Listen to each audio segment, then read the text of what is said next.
Chrome ব্রাউজারে white studio open হচ্ছে না, ওপেন করতে গেলে ডিরেক্ট তোমার অ্যাপটা চলে আসছে। তো এখন কি করবে?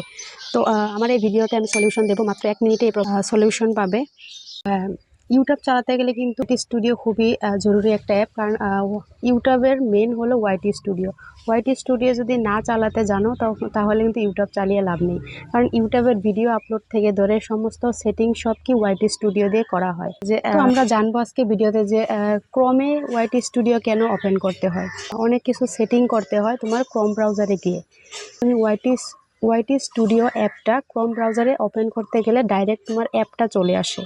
ক্রোম ব্রাউজারে তুমি তোমার অ্যাকাউন্টটা ওপেন করতে পারছো না। তো এখানে আমি ভিডিওটা দেখিয়ে দেবো কিভাবে প্রবলেম সলভ করতে হয়, আমি লাইভ প্রুফ দেখিয়ে দেবো।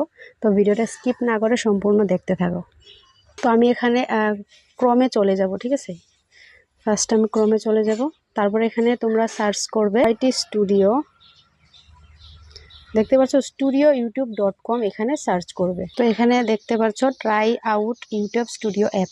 তো এখানে গেছে গেট দ্য অ্যাপ। এখানে যদি তুমি ক্লিক করো তাহলে আবার তুমি ডাইরেক্ট তোমার অ্যাপে চলে যাবে। তো এখানে ক্লিক করবে না, এখানে কি করবে, এখানে রেড বাটনে ক্লিক করবে।